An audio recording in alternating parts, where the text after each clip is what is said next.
Bien, para el análisis no lineal de un motor de corriente directa en derivación, se debe tomar en cuenta que tanto el flujo como el voltaje interno generado por esta máquina es una función no lineal, en este caso de su fuerza magnetomotriz. Por lo tanto, cualquier parámetro o cualquier efecto que cambie esta fuerza tendrá un efecto no lineal en el voltaje interno generado de la máquina. Puesto que el cambio de este voltaje interno no se puede calcular analíticamente, se debe utilizar lo que es la curva de magnetización para determinar con exactitud el voltaje interno para una cierta fuerza magnetomotriz. Ambos factores, o los dos factores que más contribuyen a esta fuerza magnetomotriz, son tanto la corriente de campo como la reacción del inducido o la carga que se le aplica a esta máquina en caso de que exista. Puesto que esta curva de magnetización es una gráfica directa del voltaje interno contra la corriente de campo a una cierta velocidad, este efecto de cambiar la corriente de campo de la máquina se define a partir de esta gráfica. Si una máquina tiene una reacción a la carga o al inducido en este caso, el flujo se va a reducir con cada incremento de la carga. Por lo tanto, la fuerza magnetomotriz total de un motor de corriente directa en derivación es la fuerza magnetomotriz del circuito de campo menos la fuerza magnetomotriz debida a la reacción o la carga del inducido, las cuales se muestran las ecuaciones respecto a este concepto. Ahora, puesto que las curvas de magnetización se expresan como gráficas del voltaje interno contra la corriente de campo, normalmente se define una corriente equivalente que produce el mismo voltaje de salida que la combinación de todas las fuerzas magnetomotrices de esta máquina. Se puede determinar este voltaje resultante del interno por medio de la localización de la corriente de campo equivalente en la curva de magnetización. Dicha corriente se define, en este caso, la corriente de campo equivalente de un generador de excitación separada se define por esta ecuación. Tomando en cuenta otro efecto cuando se utiliza el análisis no lineal para determinar el voltaje interno generado para un motor de corriente directa. Las curvas de magnetización para una máquina se dibujan para una velocidad específica, normalmente la velocidad nominal de esta máquina. Por lo tanto, la pregunta es, ¿cómo se determinan los efectos de una cierta corriente de campo si el motor gira a una velocidad diferente a la velocidad nominal? Por lo tanto, se definen que estas ecuaciones, en este caso la ecuación del voltaje inducido para una máquina de CD, cuando la velocidad está dada en revoluciones por minuto, se define como el voltaje interno por la constante K por el flujo por la velocidad en revoluciones por minuto.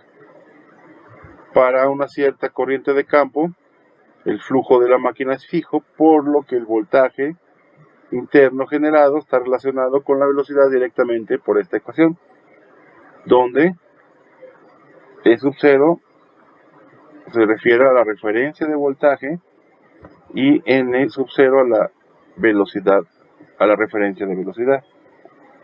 Si se conocen estas condiciones de referencia de esta curva de magnetización y se conoce el voltaje interno verdadero mediante la ley de Kirchhoff, entonces por lo tanto se puede definir la velocidad real con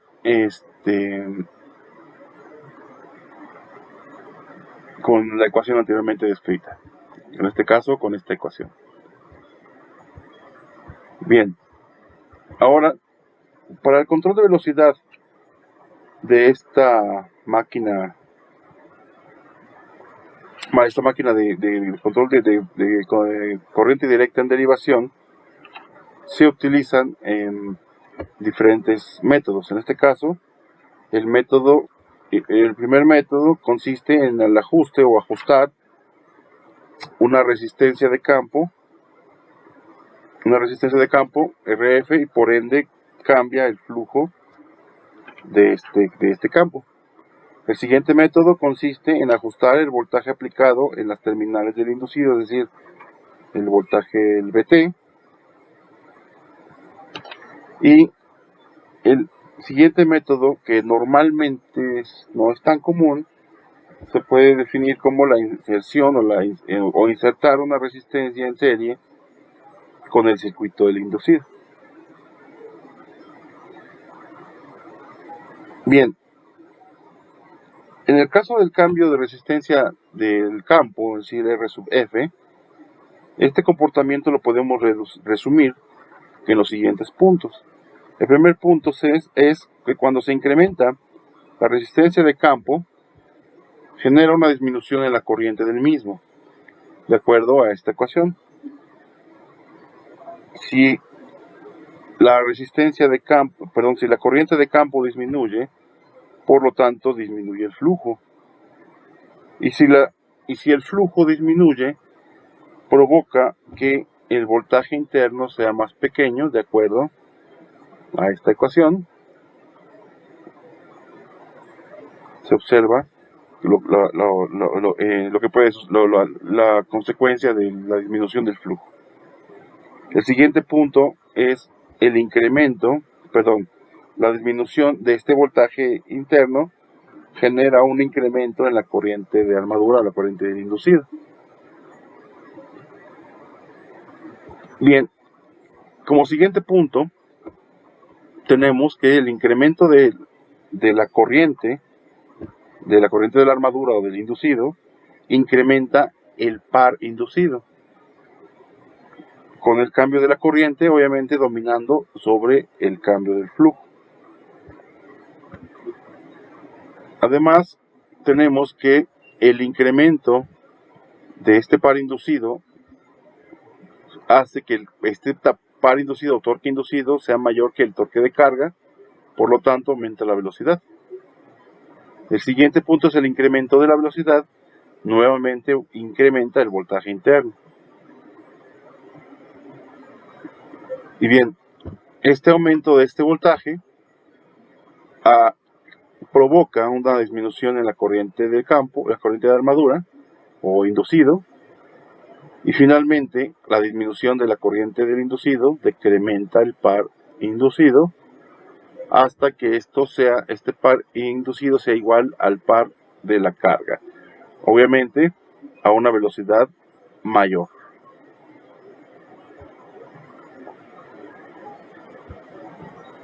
Bien, el siguiente método que se utiliza para control de velocidad es el cambio de voltaje en el inducido, el cual involucra que el cambio en el voltaje aplicado de la armadura del motor sin cambiar el voltaje aplicado al campo. De una forma resumida, en este caso podemos observar el circuito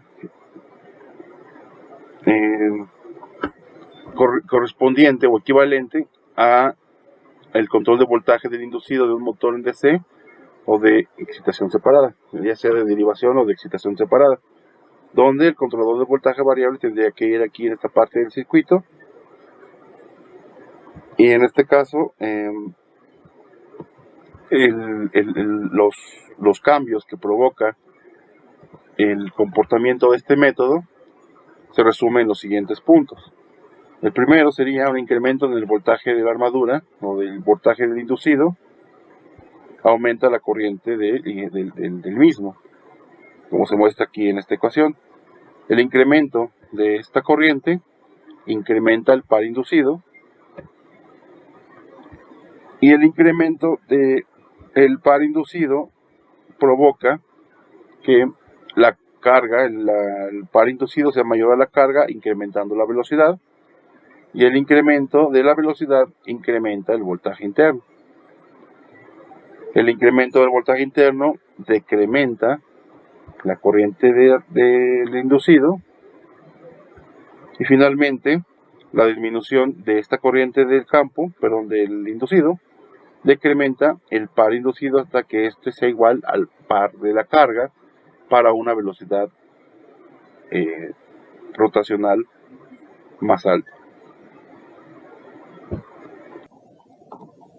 Bien, ahora para el método menos utilizado, que es la inserción de una resistencia en serie con el circuito del inducido. Si se inserta una resistencia en serie en este circuito, el efecto es que la pendiente de la característica par velocidad del motor incremente drásticamente, lo que genera que el motor opere de forma más lenta si está cargado. Dicha inserción es un método de control de velocidad que causa mucho desperdicio, puesto que son muy grandes las pérdidas al agregar o insertar este resistor. Por esta razón, prácticamente no se usa o se usa muy esporádicamente, y las aplicaciones en las cuales se podría encontrar puede ser en cuestiones de parte de que el motor se encuentre todo el tiempo operando a full speed o a plena velocidad, o en aplicaciones más económicas. Ahora, en el caso de los dos métodos más comunes de control de velocidad de derivación, tienen diferentes rangos de operación. En el control mediante la variación de la resistencia de campo a la corriente de campo más baja de un motor, gira más rápidamente, y la corriente de campo más alta gira a velocidad más baja. Obviamente estas dos técnicas son complementarias entre sí, pero bajo estos tipos de control de velocidad hay una diferencia significativa en los límites del par y la potencia de las máquinas con estos dos tipos de control.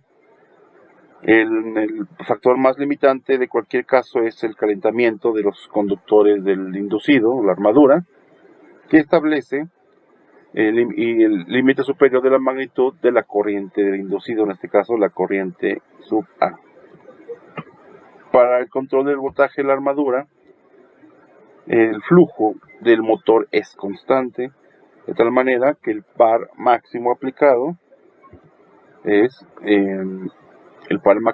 una constante del flujo por una corriente máxima, en este caso acotada, como límite superior de la corriente. Este par máximo constante e independiente de la velocidad del rotor del motor, puesto que la potencia que sale del motor está definida como la potencia es igual al torque por la velocidad angular, de tal manera que la potencia máxima del motor a cualquier velocidad con el control del voltaje del inducido o aplicando este método es la potencia máxima a un torque máximo para una velocidad angular cualquiera. Entonces, finalmente, la potencia máxima que sale del motor es directamente proporcional a su velocidad de operación para el método de control de voltaje del inducido. Por otro lado, la potencia máxima que sale de un control por corriente de campo es constante, mientras que el par máximo varía con el inverso de la velocidad del motor, así como se muestran en estos gráficos.